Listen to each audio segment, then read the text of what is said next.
600 years ago, a man named Wilfred Vermilya was bestowed with the power to destroy all forms of magic. As the only man who could wield this power alone, he was able to subjugate the demon lord. Fast forward to now, times have changed, and this era is now known as the Golden Age of Magic.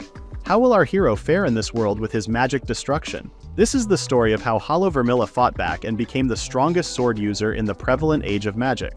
Let's begin with the day that changed the trajectory of Hollow's life forever.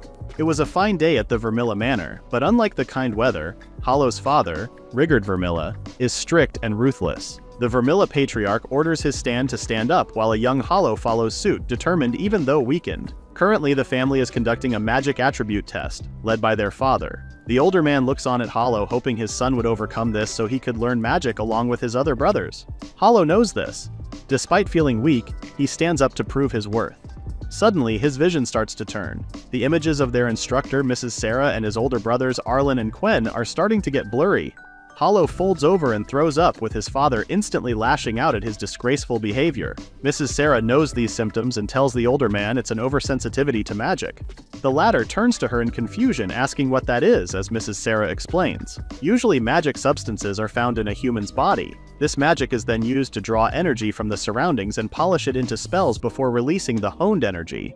The accuracy of the spell is dependent on the amount of magic the individual possesses, and in Hollow's case, his body can't handle the magic inside him, which is why his body rejected it. However, Mrs. Sarah also points out that Hollow may also have magic or something related to that sort. When Hollow's father heard this, he told his son that all the power inside him came at the cost of losing his mother's life. Flashback to the day Hollow was born. His brothers Quen and Arlen sob over their mother's lifeless body, as Rigurd informs the appraiser that his wife had just breathed her last. The older man felt sad and quickly explained that the newborn Hollow is in excellent health. He adds that even though the official ceremony for magic users isn't held yet, he knows that Hollow has magic abilities that far surpass his siblings. The power may be frightening, but it belonged to his wife, Una Vermilla. Upon hearing that, Rigurd Vermilla cradles Hollow in his arms, a bitter smile plastered on his face as he tells him this very child is the compensation for his wife's life. Back to the magic attribute test. Hollow's father couldn't believe his third son couldn't even use magic, given how the boy is said to possess such power. And just when the Vermilla patriarch intended to make Hollow the next family head, he was so angry that he told Hollow that he was no different from domestic livestock. Mrs. Sarah intervenes. That's way below the belt, calling his own son as such. But Rigurd only silenced her. With renewed anger, he turns to Hollow and tells his youngest son that people who can't even use magic are not needed in the House of Vermilla. Upon hearing that, the eldest Vermilla son, Arlen, perks up. What does father mean by this? By this time, Rigurd Vermilla brandished a wand out of his coat pocket and wrote an insignia that instantly lit up. The insignia was a double X struck in the middle, a mark that would brand Hollow as a useless being. Rigurd glares at his son as he imbues young Hollow with the brand that will mark his incompetence. Arlen tries to stop his father, but Quen blocks him, saying this is Hollow's punishment for taking their mother away. Hollow starts to cry as he sees no one will help him, just as the magic circle lights up the ground from where he kneels, while his father casts the spell. With tears in his eyes, Hollow stares at his freshly branded hand while his father walks away. Without looking back, Rigurd tells him that the Vermilla name is one that carries the legacy of heroes. As such, it contains the spirit and will to protect the country and the people, with their dignity relying on demonstrating bravery. How is Hollow going to represent all of that if he can't even use magic? Finally, Rigurd turns and tells his son to prove his worth with his own hands for the sake of others. To Hollow, he poses one last question. What will Hollow do with that body of his? Fast forward 5 years later, Hollow is back in the same courtyard practicing with Mrs. Sarah. Now 10 years old, Hollow's moves are faster and swifter as he spars with Mrs. Sarah. It didn't take long for our hero to disarm his instructor, as Mrs. Sarah concedes. Hollow, this cinnamon roll too pure for this world, jumps for joy. It's his 158th win with 242 losses this year. Mrs. Sarah also has her pride, claiming it's only a matter of time before he can fully catch up to her. But Hollow's already gearing up for another round. Mrs. Sarah wipes the sweat off her face, explaining that she's no longer the young lady who had the stamina she used to have as the swordsman who led the imperial capital. Still, Mrs. Sarah couldn't believe that he'd improved this much by his age. It's as if he decided to focus on honing his swordsmanship skills ever since it was discovered that he's incompatible with magic. Now sword fighting is all he focuses on, leaving Mrs. Sarah admiring the boy. Hollow tells his instructor that he'll fetch water for them while Mrs. Sarah checks on Quen's practice. For his exercise, she asks him to work on the trajectory control of his magic. The older Vermilla boy smirks as he boasts of the result of his magic training. He lights a fireball, but instead of flying straight to the target, the fireball swerves and is about to hit Hollow, who happens to be passing by. Mrs. Sarah runs to him, checking to see if he's hurt, while Quinn apologizes half-heartedly. To Mrs. Sarah's surprise, Hollow is unscathed with his sword unsheathed. She was surprised to see him unhurt. What's more, she even hurried over, but it seems Hollow dealt with that fireball despite the attack coming from his blind spot. This made her wonder if he dodged it, but from the looks of it, Hollow seems to have cut the fireball apart. Her thoughts get interrupted when Quen suddenly rushes over as he calls out to his older brother Arlen, just as Mrs. Sarah tells Quen that he'll be having an earful tomorrow. Then she turns to Hollow and tells him that he should also see Arlen. Since it's been a while since the eldest Vermilla went home, Hollow runs over to meet his older brother while Mrs. Sarah watches over his retreating figure. What happened just now reminded her of a fairy tale about a hero who was able to cut through magic as if it were destroyed.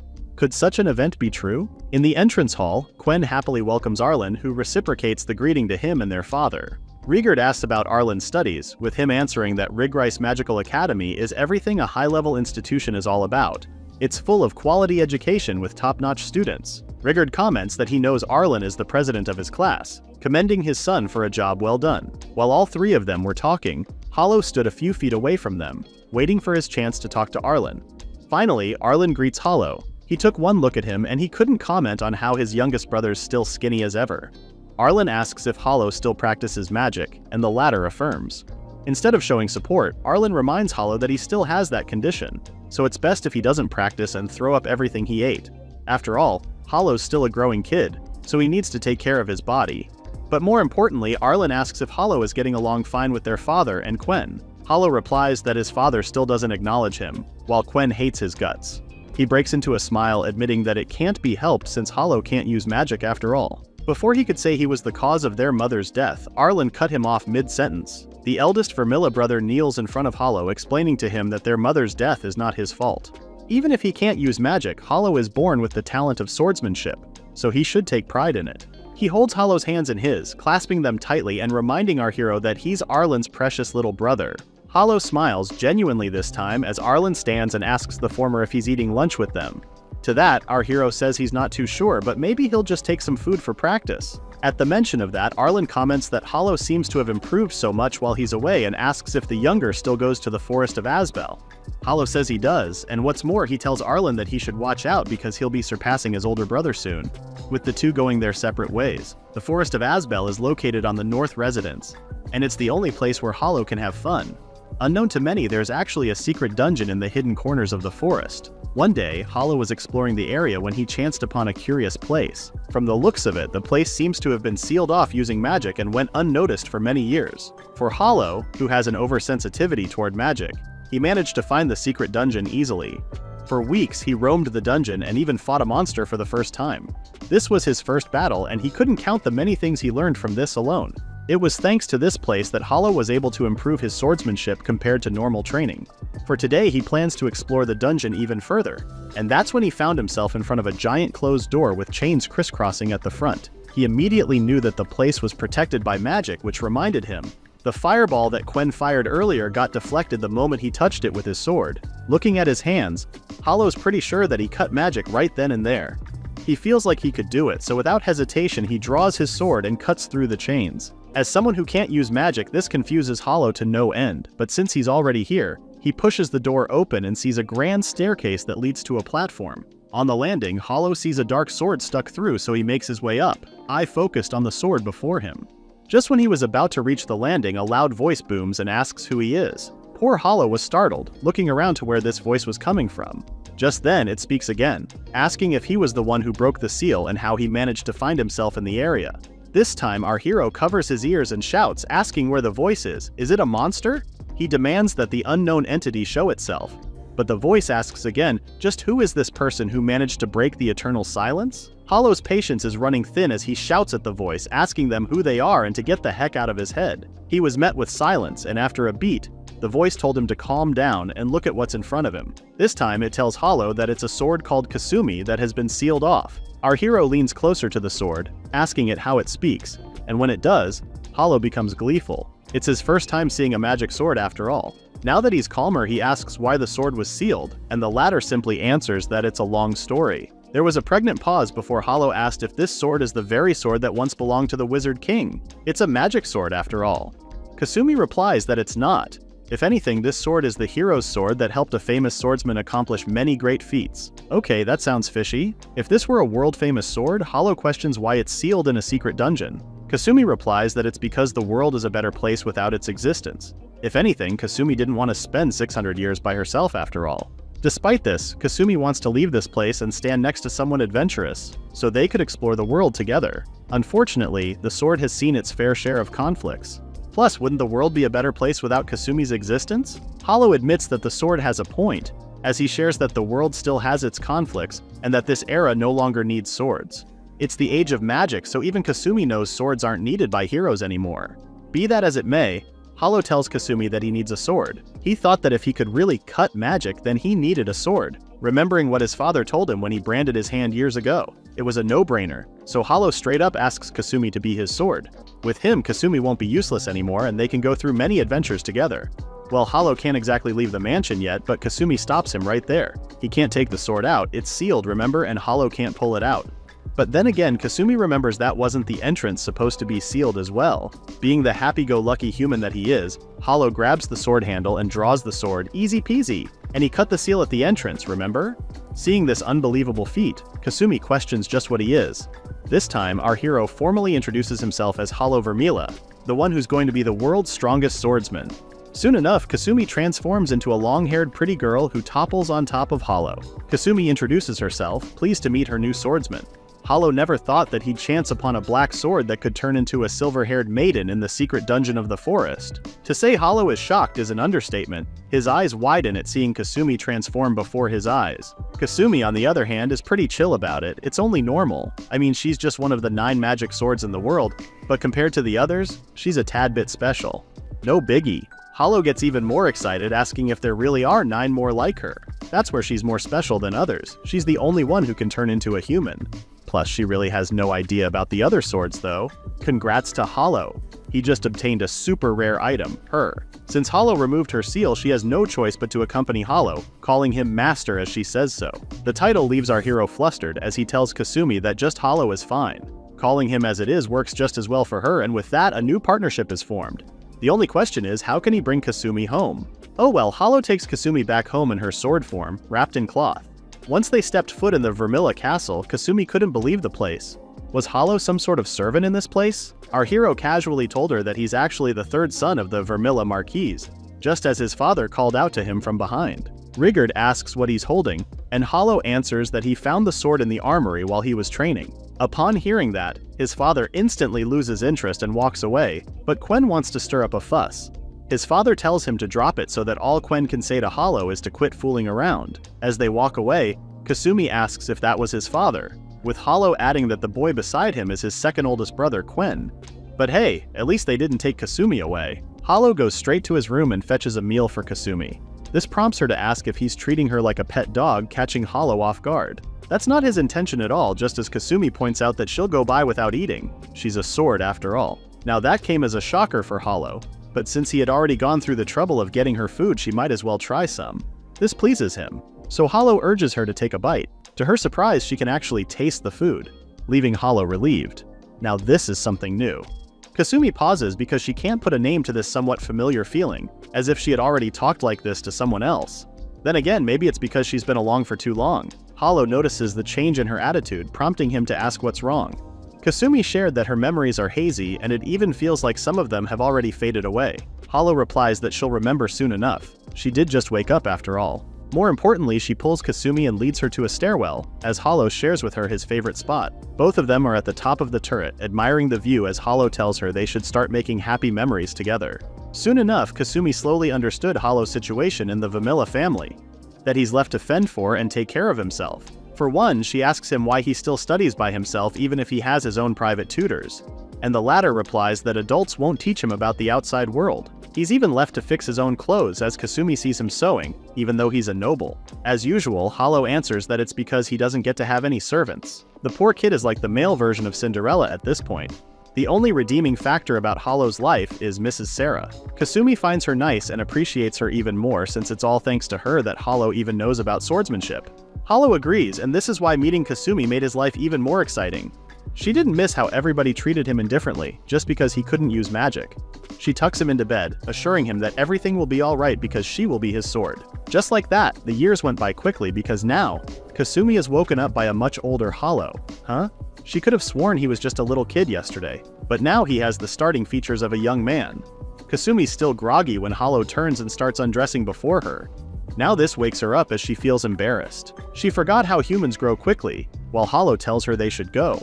On the way to training, he thinks about what Kasumi just said earlier. He was a child back then, huh? But ever since he met Kasumi, their daily morning practice has become a staple lesson. Kasumi even taught her the techniques of her previous wielders, and strangely enough, he feels as if he has become one with the sword due to its strange power. The more he practiced those techniques, the more Hollow got to experience the memories of Kasumi's previous battles. Even though he's still unsure about his condition, Hollow continued to practice magic. Just now, Mrs. Sarah arrives and comments on how the young master is turning 15 soon. Time sure flies fast, and with that she turns to Hollow saying this will be the last magic she'll teach him.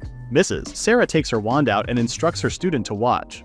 Meanwhile, all Hollow can think about is how grateful he is for her efforts to teach him not only swordsmanship, but also all kinds of magic in this world. Most importantly, Mrs. Sarah taught him how to fight all these kinds of magic just by using the sword. She chants, and as soon as she finishes, a whirlwind engulfs the area as all the leaves of the tree fall.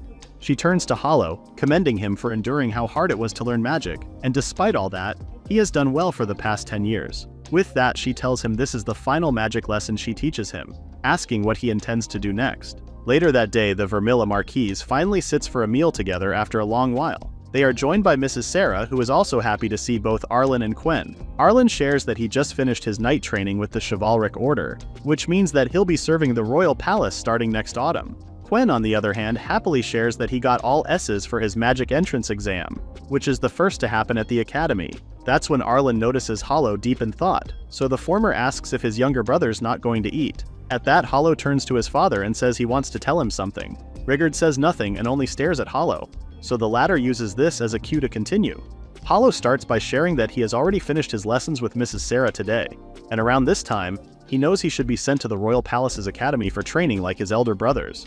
To this, Hollow firmly tells his old man that he wants to become an adventurer. Both Arlen and Quen stood immediately, airing their objection to Hollow's wishes. For Quen, he finds the title embarrassing, angry that it's as if Hollow wants to bring shame to the family. For Arlen, he's more concerned about his younger brother's safety, especially since Hollow doesn't know how to use magic.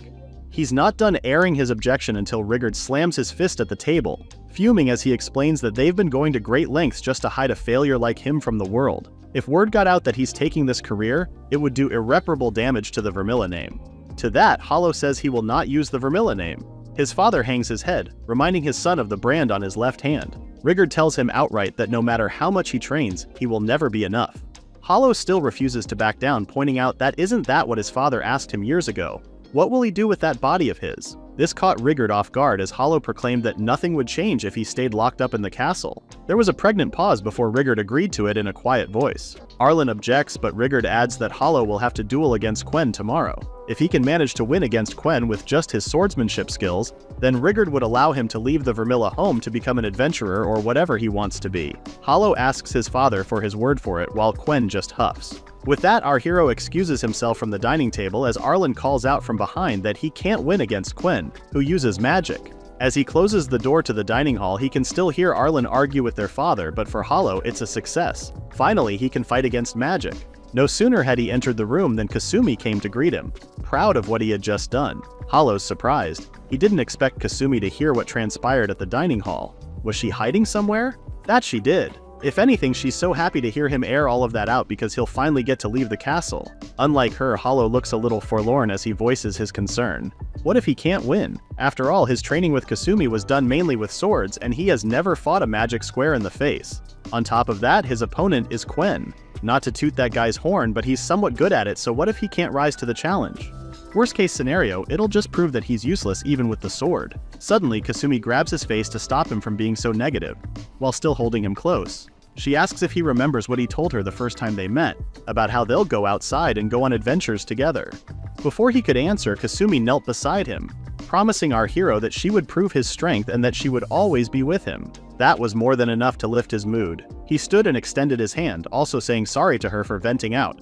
With that, he asks Kasumi to lend him her strength. The next day, Quen and Hollow stand face to face at the training grounds, with Mrs. Sarah, Rigard, and Arlen standing at the sides. Mrs. Sarah tries to appeal one last time to stop the duel, citing that it's reckless to conduct a sword versus magic fight. Arlen shares the same sentiment, telling his father they could still resolve this through discussion, but Rigard won't budge. If anything, the Vermilla patriarch notes that Hollow is serious about this, and he also wants to see where his two sons stand with their current power. Meanwhile, the two stand opposite each other, waiting for the opportune moment. While waiting, Quen thinks about how much he has hated Hollow ever since he was born. After all, their youngest killed their mother, taking her away from them. Quen can still remember back when she was still alive, when they spent every waking day filled with joy since everyone was loved. Ever since their mother passed, the Vermilla home has been filled with nothing but a dark atmosphere, and in the middle of it all was Hollow. Ever since Hollow came into the world, everything revolved around him. He became known for many things: the memento of Lady Yuna, the successor of the Vermilla family, a child from the heavens, and the greatest retention of magic power of all time. Once, Quen overheard the servants talking about how Hollow took all of Lady Yuna's power. As a child, he believed those rumors to be true. Quen's long list of grievances against Hollow didn't stop there, because not only did the latter kill their mother, but Hollow can't even use magic. Back to the present. Quen makes the first move and shoots a fireball. Hollow is ready for his attack, sword already drawn before he moves swiftly away from Quen's line of sight. You see, fireballs are projectiles that move at uniform speed with a max range of 80 meters. Hollow commends his older brother for controlling the distance between them, but our hero is on the move. Moreover, Hollow has an in-depth knowledge about this technique and likes its casting time and trajectory, the latter dependent on the angle and flick of the wand. As long as he can predict the movement of the wand, he can dodge the attack just fine. Hollow evades all of Quen's attacks, leaving the latter reeling in disbelief at how this failure can move closer despite his barrage of attacks. Hollow is laser-focused on moving closer since the weakness of the sword is its range. On the other hand, magic users have control of the distance and can take down their opponent anytime, even at the start of the battle. Because of this, magic users' worst enemies are close combat. All of these attributes are Hollow's signature tactics. Hollow braves through the flames, and before long, he's just a few feet away from a now panicking Quen. But just as Hollow was about to reach him, Quen put up a mud wall, blocking Hollow's attack. Once again, he's reminded that Quen is a double-attributed magic user, a rare talent in this world. Hollow doesn't even see his older brother use Earth-type magic much. The sudden rush of mud wall left Hollow scratched, but nothing too bad.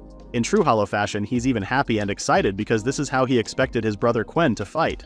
Unlike Hollow, his older brother is horrified and upset. Is this kid mocking him? From the other side of the wall, Quen attacks Hollow using sand spear and sand bullets, which the latter evades skillfully. As for Quen, he's going in blind, attacking just by vibes since he can't see crap on the other side of the wall. Even Arlen tells Mrs. Sarah to move back since Quen's making a dangerous ploy, while their father remains quiet and observant. As for Hollow, he notices that Quen's getting desperate with his blind attacks. Despite his older brother still unleashing his techniques, Hollow just went straight for it and ran straight to the wall. He grips Kasumi tightly as he cuts the wall in two, parting it like Moses did with the Red Sea, leaving everybody, most especially Quen, in shock. At that very moment, memories came flooding into Quen's mind, like the day their father told the servants that Hollow's existence would be kept a secret from the world. The servants felt bad for Hollow, but Rigard was strict. Meanwhile, Quen rejoiced in his mind since he believed Hollow deserved it for being useless and a non-magic user. He also remembers the time one of the servants told Hollow that he would be doing his chores by himself. The servant tries to lighten the news, saying it's for Hollow's sake, while Quen snickers from the background. Instead of throwing a tantrum or getting mad, Hollow just smiles and says he'll give it a try.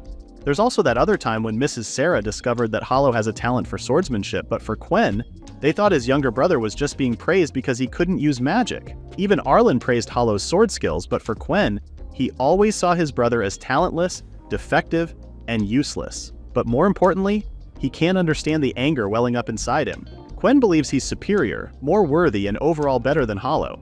And yet, why is his youngest brother towering over him right now? Back to the present. Hollow has the tip of his sword pointed at Quen's neck. Checkmate. Only their loud pants can be heard as the mud wall crumbles from behind. Now that he thought about it, Hollow realized that this was the first time he and Quen ever bickered. Huh?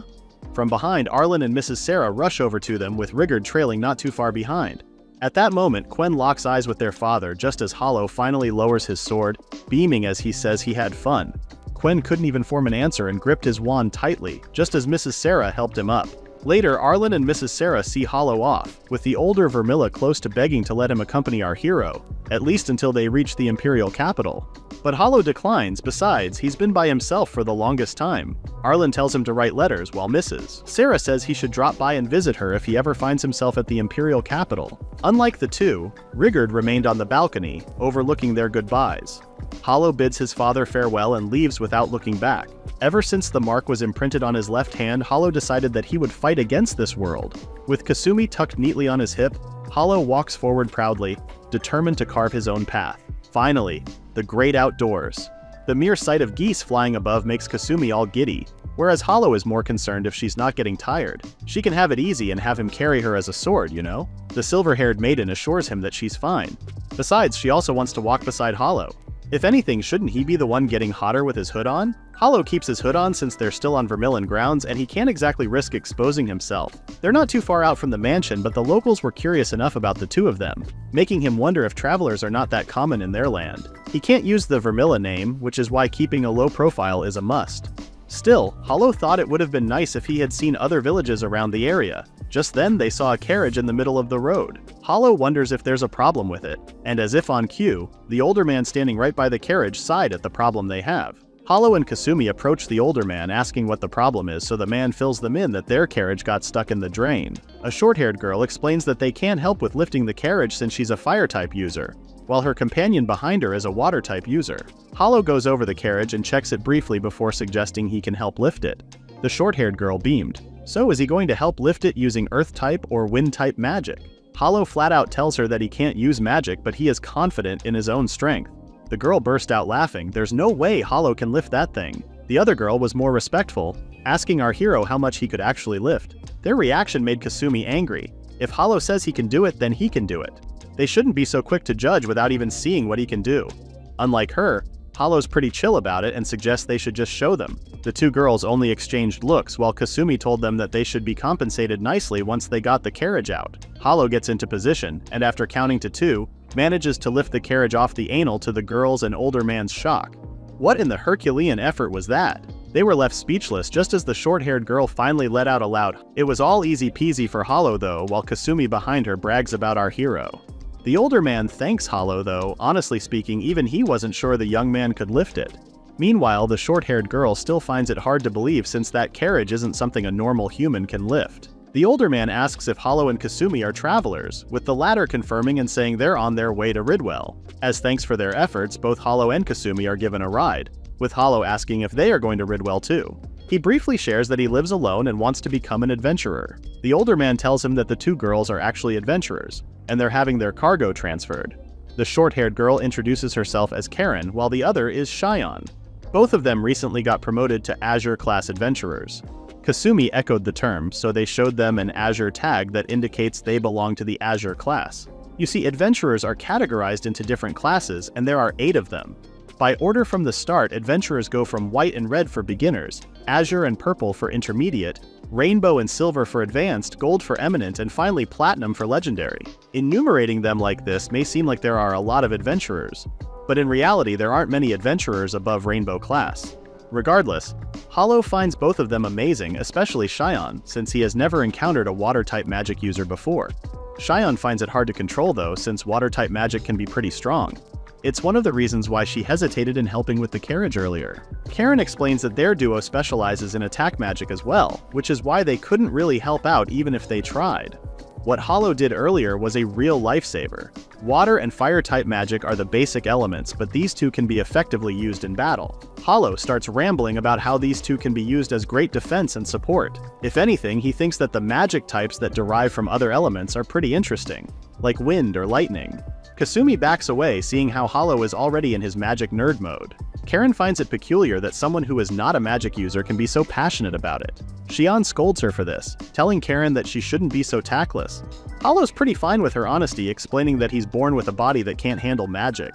So to get better at the sword, he decides to become an adventurer. Karen leans closer and with a serious look, asks Hollow if he has ever cut down someone. Hollow didn't expect such a question thrown his way, but before he could reply, Karen tells him that there's more to becoming an adventurer. There will come a time when he'll come across monsters when they're exploring, and he also has to fight people. She points out that it's not something he can do without having the resolve for it. She's not trying to dishearten him or be disrespectful, but Karen wasn't able to finish her sentence as their carriage crashed. "What's happening?" Karen calls out to the older man, who is actually her father, to see if he's in danger. The older man could only warn them for a brief second as he cried, "Bandits!" before he was pulled away. Karen and Cheyenne get up, instructing Hollow and Kasumi to stay put, even though our hero wanted to see what was happening outside. Outside, the carriage is surrounded by a group of bandits, and they have taken Karen's father hostage, as they demand to hand over the carriage. Karen took a quick sweep of the group and counted 13 bandits before finally yelling back to make them return her father. Seeing both Karen and Cheyenne, the bandits underestimate them and get excited seeing how gorgeous the two are. Karen and Cheyenne both draw their wands, with the latter pissed off because men always say the same thing once they see them. Karen tells her partner they should show these lowlifes what they're made of. Despite being outnumbered, the ladies didn't back down and braced themselves, unleashing a flurry of their magic. From the carriage, Hollow watches as he finally witnesses a magic battle between many users at once. He quickly notices how the bandits' coordination is pretty strong, so Kasumi suggests they help them out. But wait, Hollow sees how both Karen and Cheyenne can hold their ground. The bandits start to fall one by one against the girls' teamwork. Karen's flames refuse to be put out, burning the bandits. Karen and Cheyenne overpower them despite their number, and it just makes Hollow circle back to the question Karen asked earlier. Until now, all our hero ever did was spar with other people. He's not prepared to cut down someone, unlike Karen and Cheyenne.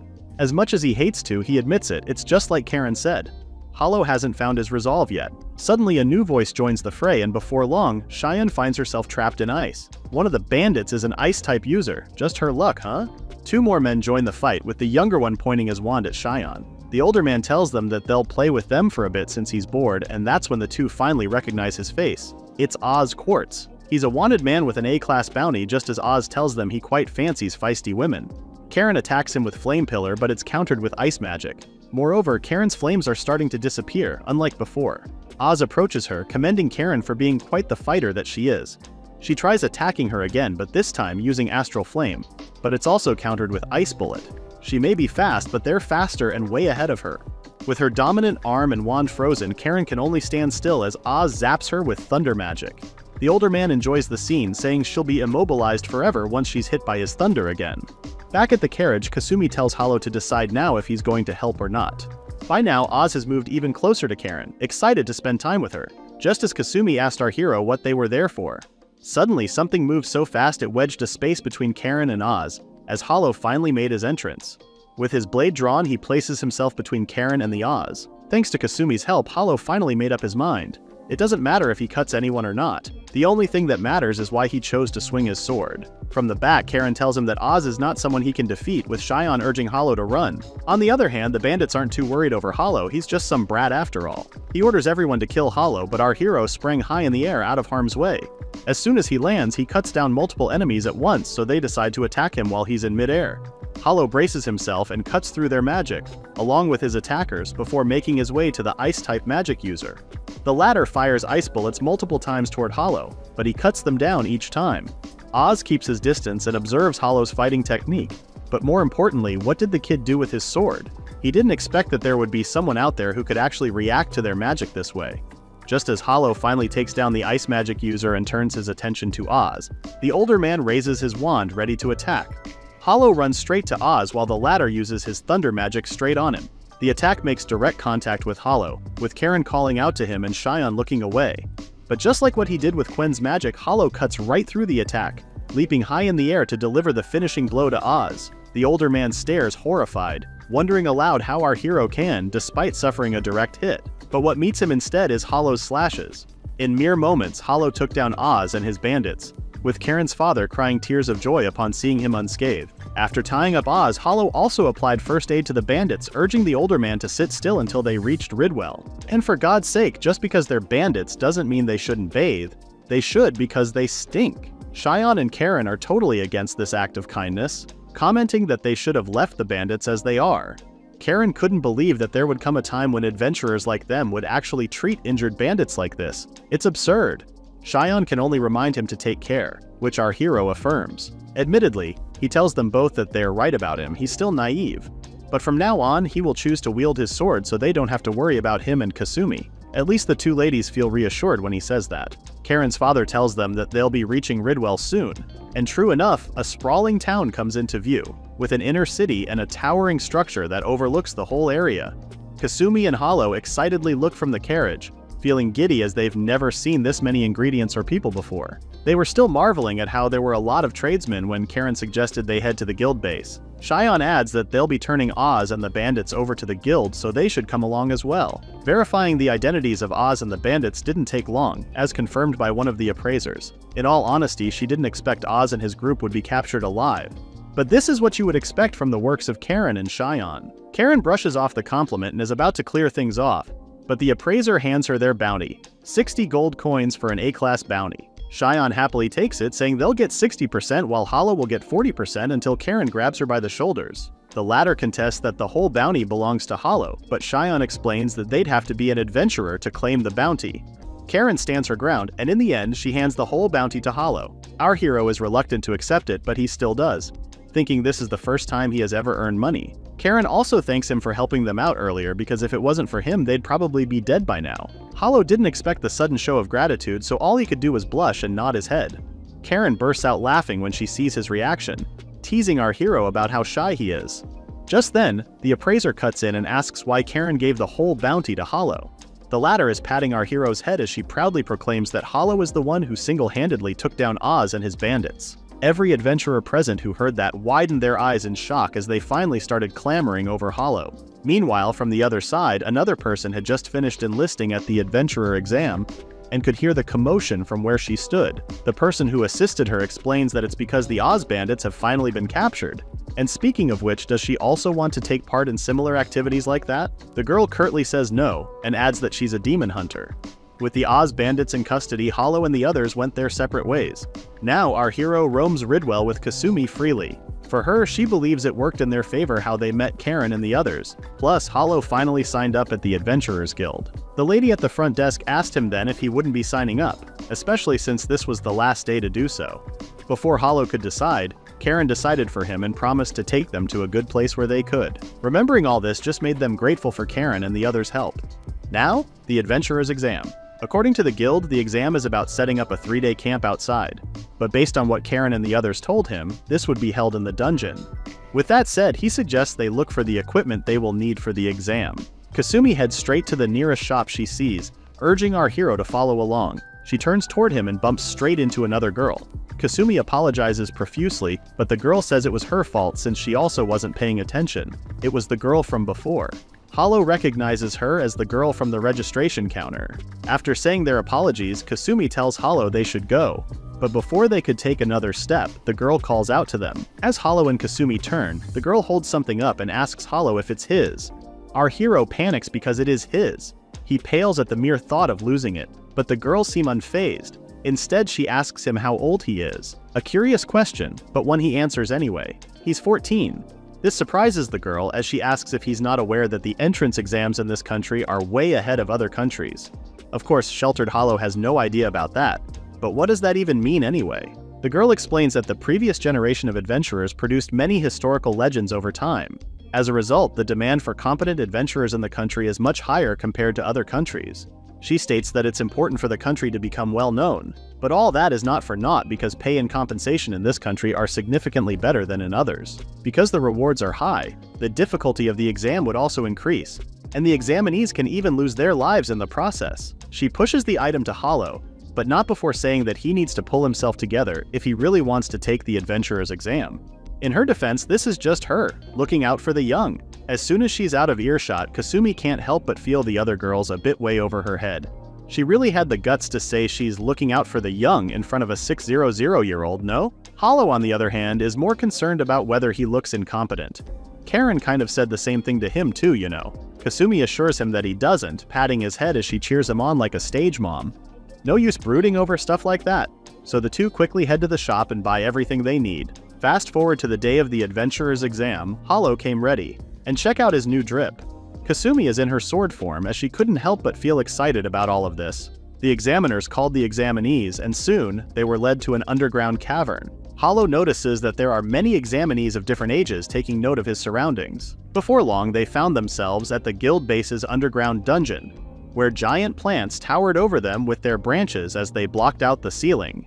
This is the Forest of the Abyss, and the lady from the registration is there too, explaining that their exam will take 3 days. The examiners call the participants one by their number, so Kasumi can't help but ask if they're grouping the examinees. Hollow is participant number 16 and is assigned to the Ignis group. He sees a familiar face, the girl from before, but instead of greeting him, she turns away. The examiners announce each group's assignment. For the Terra group, they need to gather scarlet crystals, while Group Aqua will need to obtain the Forest Keeper's binoculars.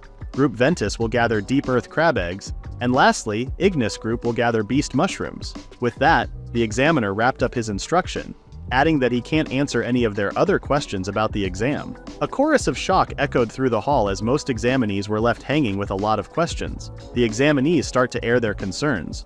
What are the requirements to pass? Does acquiring these items mean the team has already passed? What about the time limit? Despite this chorus of concerns, the examiner remains adamant about how he can't answer any of their questions. It's like the Hunter exam all over again. Hollow sees through the exam though. They want to see how the examinees think and act, which also means that it will commence soon. Just then, one of the Ignis group members suggested they introduce themselves. The man who initiates this is Woodwin, cheering for the team to do their best. Hollow introduces himself next, but the third guy on the Ignis group is totally against this team thing. They're rivals, for God's sake. Still, even if they're rivals, the scrawny guy introduces himself as Kai, aka the Wind God. The Wind God? The only girl in the group comments that Kai must have given himself that name. How lame. That got Kai all riled up, so Woodwin had to intervene, asking the girl's name while he was at it. She finally introduces herself as Cecilia and tells them up front that she has no interest in working together. Upon hearing that, Woodwin reveals that this is actually his 4th time taking the exams, which also means that the exam is no piece of cake. On the bright side, this is his 4th take, so you can say he's familiar with the dungeon. This could work to their advantage, right? He's a great advantage to their party. Woodwin thinks all this self-hype would make the others want to work with him, but he was only met with silence instead. Ouch. After a beat, Cecilia voices that she's better off by herself, though she's willing to buy information off him if he has any. Unlike her, Kai prefers to play by the rules, which is why he refuses to go along with average Joes like them, even though Woodwin still tries to appeal to them. Hollow remains quiet on the side, noticing how each party is thinking of how to deal with the other parties. Then there's his party, which refuses to cooperate. He noted that there should be a chance for 2 binoculars of the forest to exist at the same time, so in the end, Hollow agrees to team up with Woodwin. Hollow points out that they don't know how many monster mushrooms they need, and they also have no idea what other conditions they need to fulfill to pass. Additionally, there's also a high chance that they might encounter people who want to steal their stuff, right? Working together is crucial in the exams, but what's even more important right now is how they deal with others peacefully. Hollow was about to point out another thing, but Kai cut him off, adamant that they were rivals. In the end, Woodwin suggests they just split up for now and wishes the best of luck to his other group members. Hollow is the only one who returned the sentiment while Cecilia and Kai walked off on their own. Now that Hollow is by himself, Kasumi turns to her human form. He marvels at the surroundings since this is his first time in a plant-based cave. We know, Hollow, you were hidden at the Vermilla Castle, remember? Anyway, Hollow comments that the plants look a lot like trees, with Kasumi adding that it could get pretty scary at night. The plant-based cave is a place where trees and plants gather together to form something like a maze, which can confuse unknowing travelers and adventurers. Kasumi raises her lamp higher, wondering aloud how mushrooms can even grow in a dungeon where the sunlight can't permeate. Not to mention that there are also bats, bugs, and other creatures of the sort. Hollow notes that these areas must be connected to the outside world in one way or another. Not to be Captain Obvious, but Hollow points out that it's called the Forest of the Abyss after all. As the name suggests, it should connect to a forest outside somewhere. On that note, Hollow thinks that those mushrooms must be closer to the outside environment and suggests they start looking for sunlight. For hours, Hollow and Kasumi explored the vast underground caves by themselves until the latter was the first to give out. It's no use walking around aimlessly since it's too exhausting. Well, the sun's almost down anyway, so Hollow suggests they head back to the campsite, which Kasumi happily obliges. They walk for a few more meters until they unexpectedly reach the underground lake in the Forest of the Abyss. Hollow's pretty surprised to see there are already a few people there, as seen by their lights, which goes to show that more of them gather here compared to anywhere else. Kasumi says it's because it's a water source, and speaking of water, she trudges over to the edge of the lake and washes her face. She was about to refill their jug of water when Cecilia suddenly appeared and told her to watch out. Hollow and Kasumi both turn at the same time to see a giant fish ready to devour Kasumi. But before the monster could swallow her whole, it was hit by a magic attack. Hollow rushes over to Kasumi as they both see Cecilia had her wand drawn. She just saved Kasumi. Cecilia asks Kasumi if she's okay, and the latter answers that they're fine thanks to her help. Hollow excitedly starts beaming at how Cecilia took down that giant flying fish with a water ball. She turns away, embarrassed at the sudden praise, and points out that those were just the basics. Well, now that she's here, Hollow asks if she wants to help them make dinner tonight since they'll be having that flying fish for supper. This puzzles Cecilia. How are they going to eat that giant thing? Hollow and Kasumi exchange looks in reply. Fast forward to later, the trio already has a fire going and they also have a few fish skewers being grilled. Cecilia sits with them reluctantly, reminding them that they agreed not to work together. But Kasumi says she shouldn't worry about the small stuff. Cecilia decides to do just that and asks if it's true that Hollow wants to explore dungeons. Our hero affirms, adding quickly how he and Kasumi entered the exam at the same time, so they can go on quests together. In his mind, Kasumi is technically not an examinee, but if others find out, he might get disqualified. Thankfully, Cecilia has no problems with people collaborating with others, nor does she think it's cowardly. This time it's Hollow's turn to comment about her. He knows that Cecilia can read people easily just from a glance, adding that it's a pretty kind characteristic of hers. That sudden comment took the latter by surprise, as Hollow continued that Cecilia helped Kasumi out today. She was pretty harsh on him the first time they met, but Hollow knows she's only looking out for him. Kasumi didn't know. She had no idea Cecilia was the considerate type at all. Cecilia didn't expect Hollow would read through her like that, so she puts down her food and shares more about herself. She begins by saying she had a little brother, and if he were still alive today, he'd be around the same age as Hollow. As soon as she said that, Cecilia low-key regretted saying something so irrelevant out of the blue. However, Hollow and Kasumi's curiosity is already piqued, so the latter asks if Cecilia lost her brother. That's when Cecilia reveals that when she was 10 years old, her whole village was wiped out by demons save for her. Since she was the sole survivor, she was taken in by an orphanage and lived very deep in the woods. Since she was still a child when she lost her family, socializing became difficult for her. Despite living in an orphanage, Cecilia lived alone, which also led to her becoming self-dependent. Cecilia tells them that she wants to kill demons, and that she'll kill every demon that dares to hurt anyone. She doesn't want anybody else to go through what she did. She doesn't want fame or money. Before she could finish her next sentence, Kasumi finished it for her. She knows Cecilia just wants to help people. This is the reason why Cecilia wants to become an adventurer. Suddenly, something starts to glow in a not too far distance, causing all three of them to look in that direction. They stand and see the whole ceiling start to illuminate thanks to the night stones. Like all the other examinees there, the three of them marvel at the glowing wonder above, which makes Hollow think that everyone present there has their own reasons why they want to become adventurers. But for him, he's just looking for whatever it is that he can do. Later, Hollow wakes from his nap just in time to see that Cecilia is already prepping to leave. He greets her with a good morning but doubles back, asking if it's morning already. She tells him that the light from the nightstones is slowly fading, which means that it will be morning soon. Hollow yawns groggily, not noticing that Cecilia is staring at him. After a pause, the latter asks if his relationship with Kasumi is like that, given how the silver-haired maiden clings tightly to Hollow. Our hero has no idea what Cecilia is insinuating, innocently answering that Kasumi has a habit of hugging someone to help her sleep. Finally, Hollow's grogginess wears off as he asks if Cecilia is leaving already, seeing that she already has her bag packed. The latter thanks him for helping her out and asks that he tell that to Kasumi later as well. With that, Hollow sends her off happily, but not before telling her to take extra care while she's out there. A little while later, Kasumi finally wakes up with a yawn, asking Hollow if Cecilia has already left. He hands her a warm cup of water, which the latter takes, just as Hollow tells her they should also do their best today to find the beast mushrooms.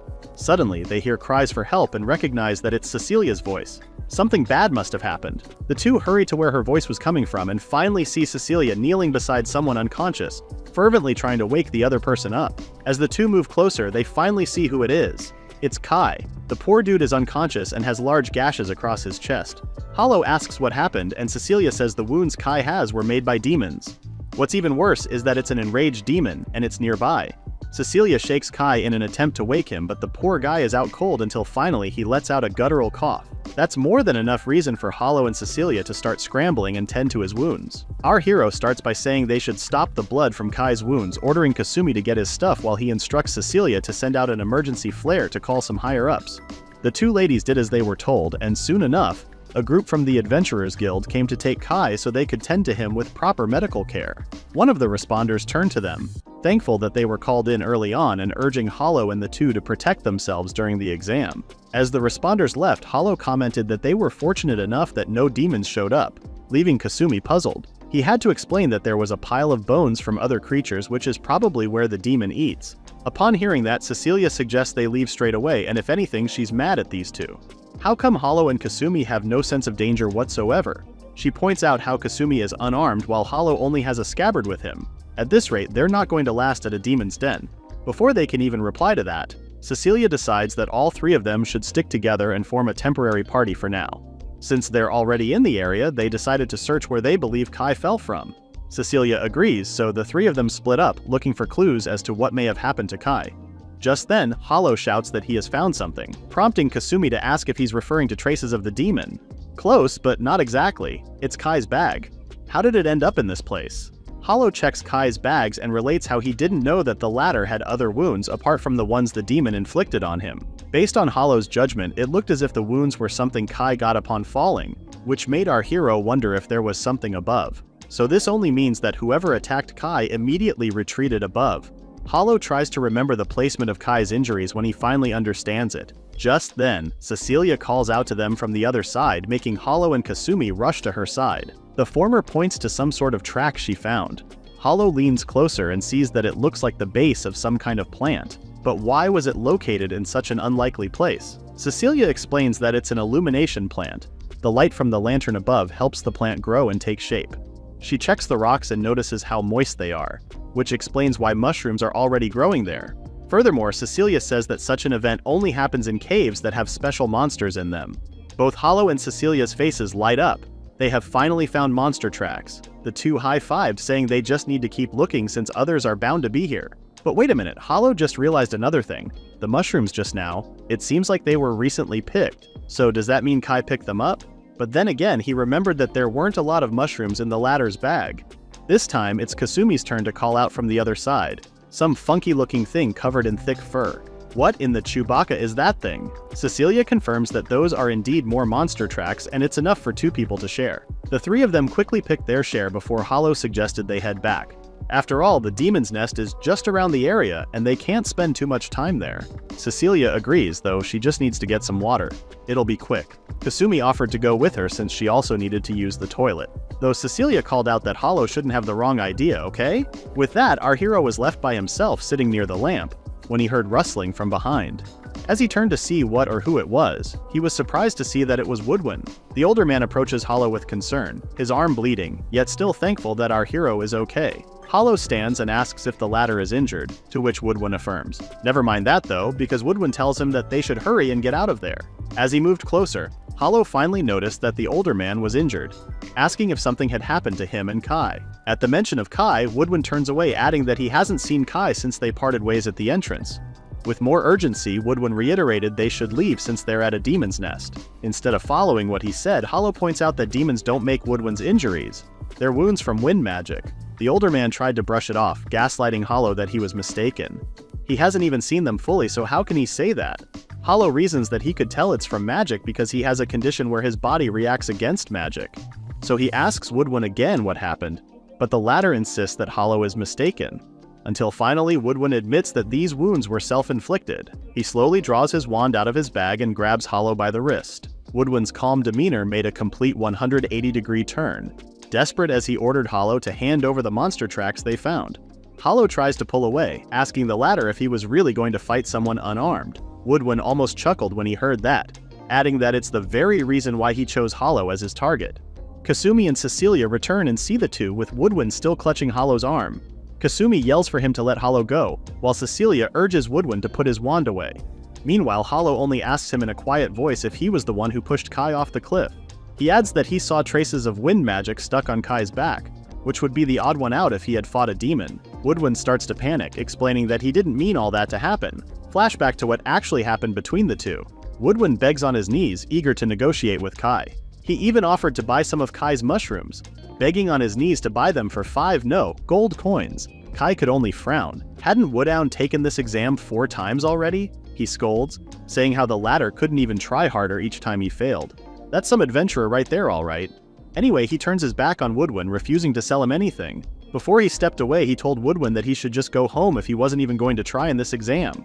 Woodwin clings desperately to Kai, admitting that he too desperately wishes he could go back, which makes it all the more important for him to become an adventurer. In reply to his pleas, Kai kicked him, appalled at how pathetic the older man was acting.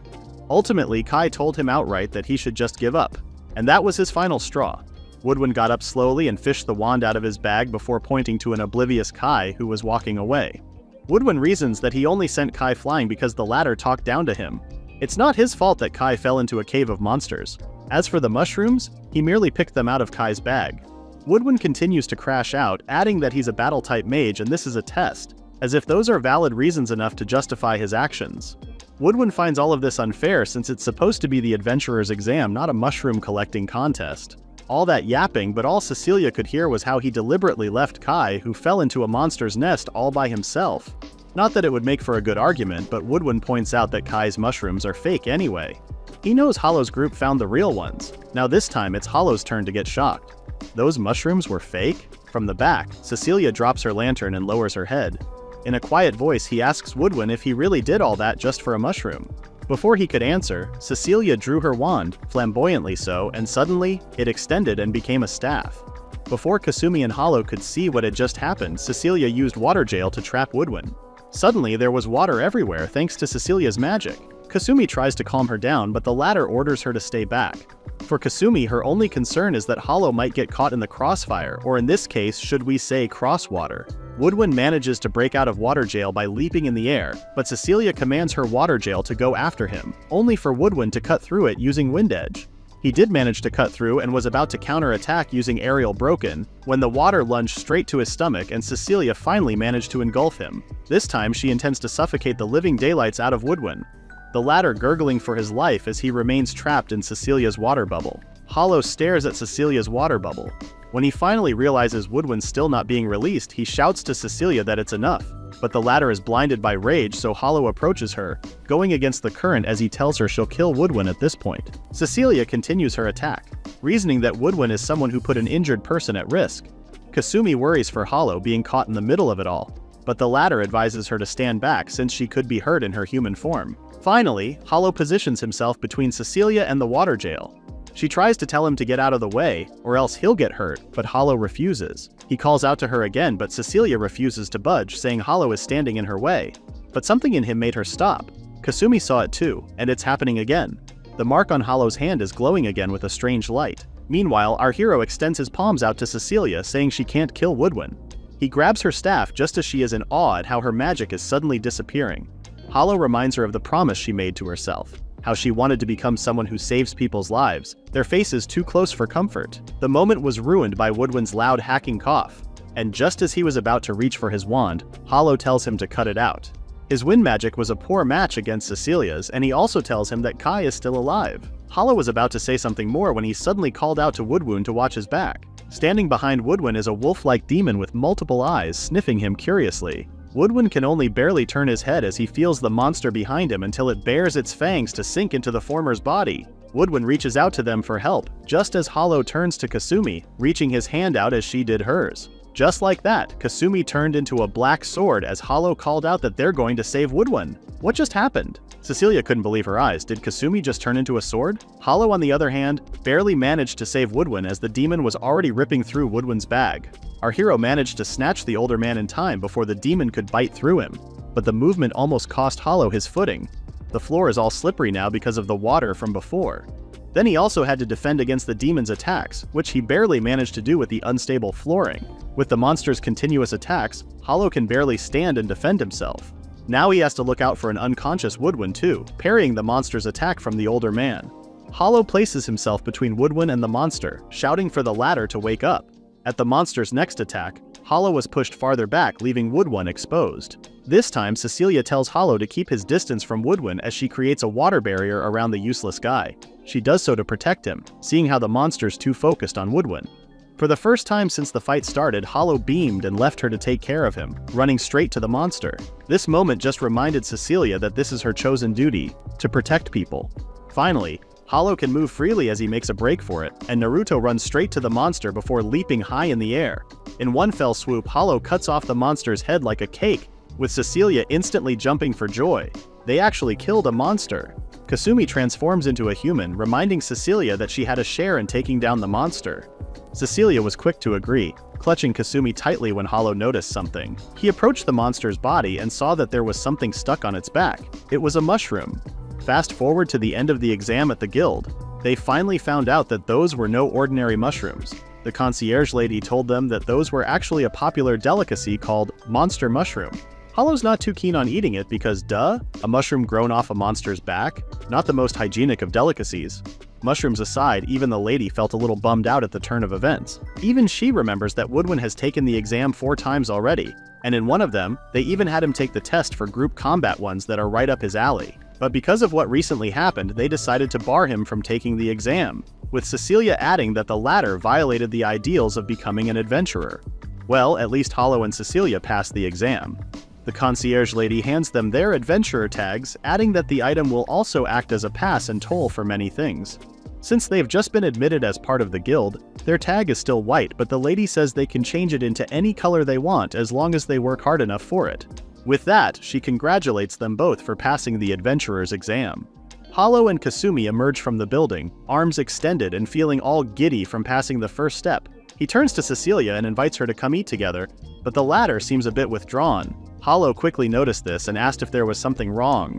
She told him outright that he should stop Kasumi from turning into a sword next time they're in front of other people. She cites how she heard rumors about a bloodthirsty killer looking for magic swords on the loose. According to them, this killer is notoriously known as the Corroded Magic Knight.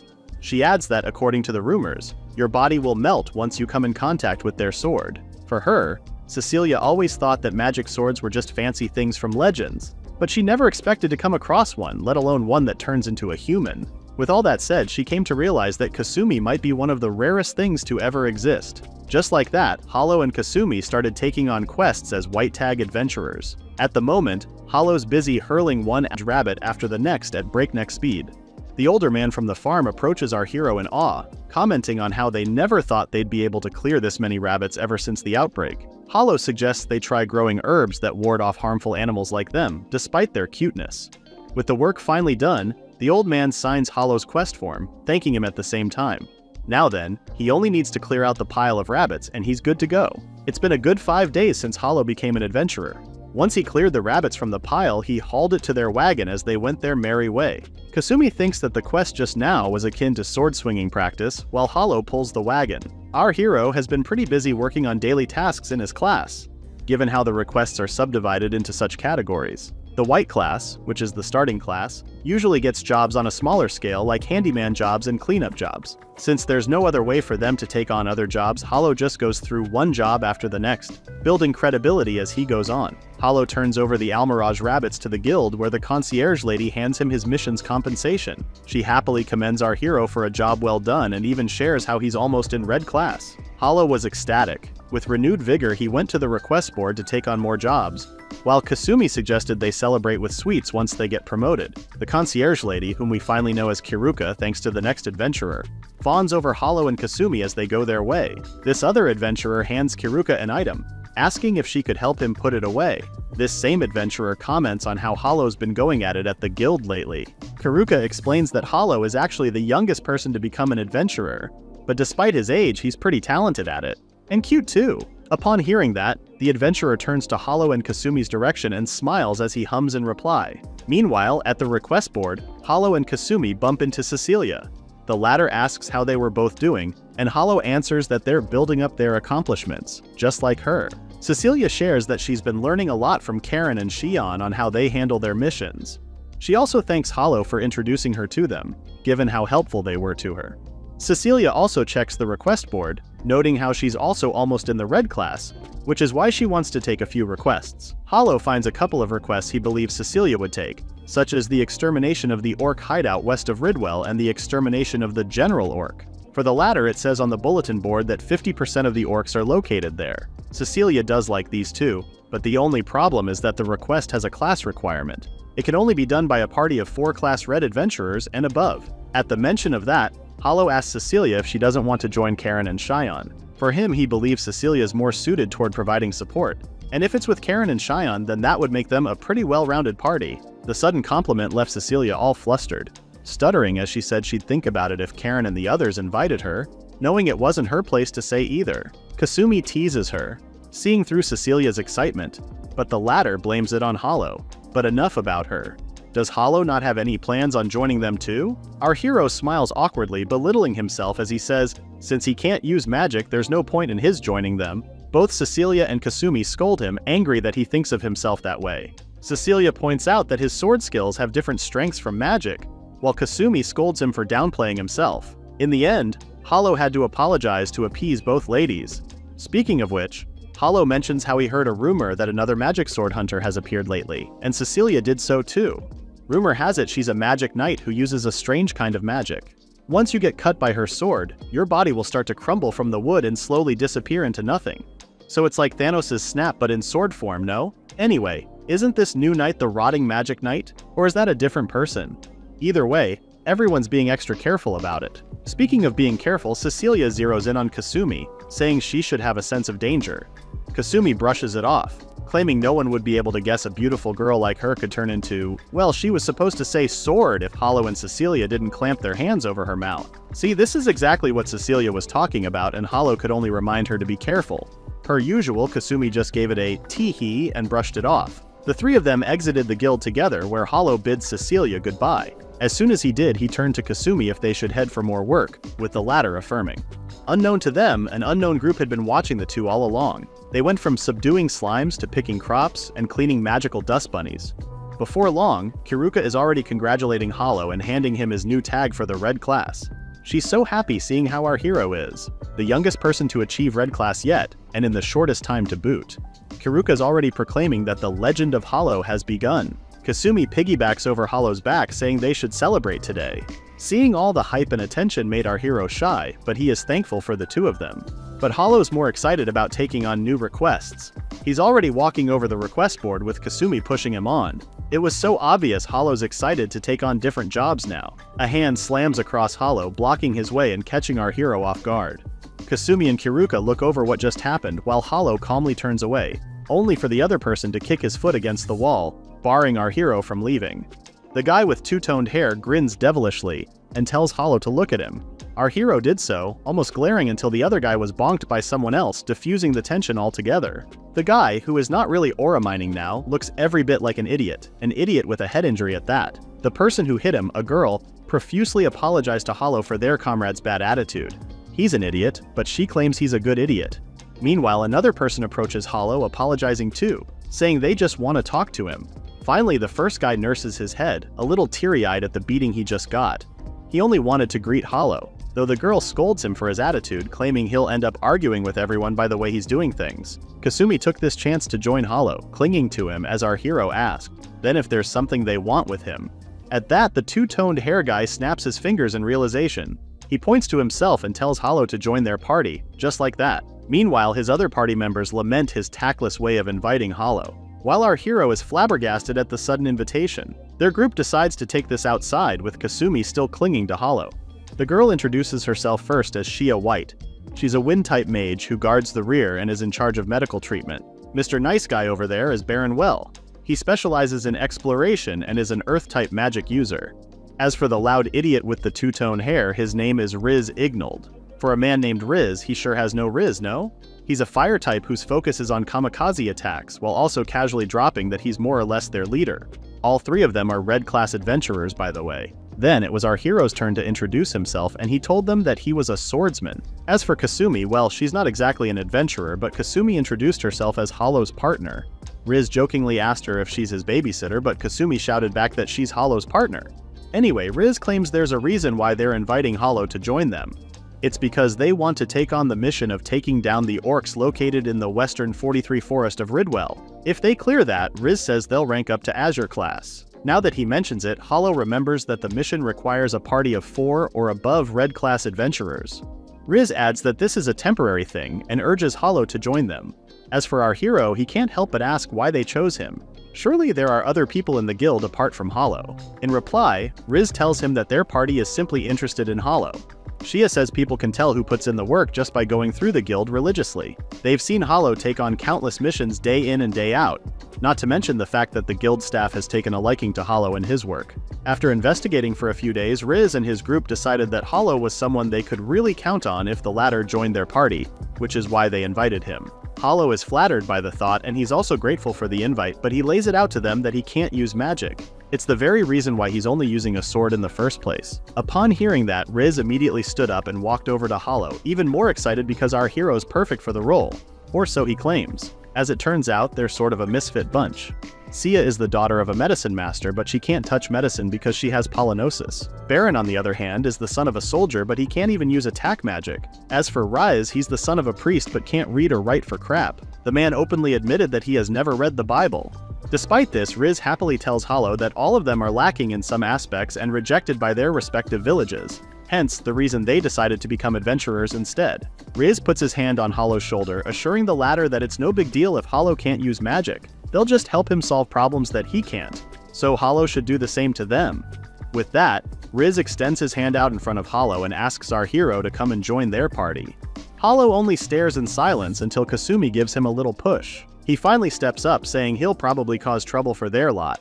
But if they've invited him, then of course he'll join their party without question. Cut to the next scene. We see Hollow cut down a creature head-on, while Baron and Shia stand behind wordlessly and in awe. Hollow turns to Shia, asking again how many hellhound hides she needed. She tells him she only needed 5, but based on the pile of hellhounds Hollow took out, she's pretty sure they've got more than enough. Like, bro, what the heck? She can't believe Hollow's this strong. He's like OP. Baron could only laugh a little, claiming they picked the right person for the job after all. Hollow's more concerned that there were this many hellhounds by the communal road, so he decides outright that they should hunt as many as they can to make it safer for everyone. Baron and Shia were speechless. Didn't this kid ever run out of energy? Compared to the three, Riz stands at the back like an NPC given how idle he was this whole time. Shia notices, so she decides to jab his ego, saying aloud how she's in charge of medical treatment and Baron's hands-on with the exploration. From the looks of it, Riz is the most useless member of their party out here. That snapped Rise out of his reverie. He instantly fired up his hand, claiming he could also take down hellhounds too, you know? Before he could fire it off, Hollow tells him that there's no need. If Rise happens to accidentally burn their commission items, then taking this request would all be for naught. With that, he urges their party leader to stay back and act as their rearguard. Riz knows Hollow is right, which is why it took everything in him not to throw a fit, producing a whimper and sigh as he did so, which surprised Baron. It's the first time he has heard Riz make a sound like that. Riz did as Hollow suggested and turned away, returning to the rear when a rogue hellhound suddenly made an appearance right next to Shia. Before the demon could attack Shia, Hollow blocks the monster off and cuts it down without a hitch. He turns to Shia, helping her up and apologizing for letting his guard down. Hollow easily got her to her feet, leaving Shia feeling a bit fluttered at their proximity as Hollow heaved a sigh of relief seeing she was not hurt. Riz, who saw all of this, is down on his knees, man down. Even he can't argue how cool that was, so he had no choice but to admit defeat. As for Baron and Shia, they could only echo what Riz said about helping Hollow solve problems he can't and the other way around. From the looks of it, our hero's pretty much a one-man army. At this, Rise fires back that he doesn't have to do anything because he's the leader, which only led to Shia calling him uncool. Meanwhile, Baron facepalms himself for Rise's way of exposing his own disgracefulness. In her sword form, Kasumi comments on how their new party is quite the loud bunch, while Hollow tells them that Kasumi doesn't hate them. Our hero also tells them that their party is fun. Just being with them alone is enough to make him feel stronger, which pleases the three. Alright. With that, Rise decides to lead the way. But of course, Shia has to scold him for acting like that. Later that night, somewhere in Ridwell, a lone adventurer walks the dark alley when he suddenly hears a voice asking if he knows about a sword with strange powers. The adventurer turns, puzzled at what this hooded figure was talking about. The latter answers that she's looking for a sword, then immediately lunges toward the adventurer. Thankfully, he managed to draw his sword in time to block the attack. He warns the hooded figure to stop at once, adding that he's also a war veteran.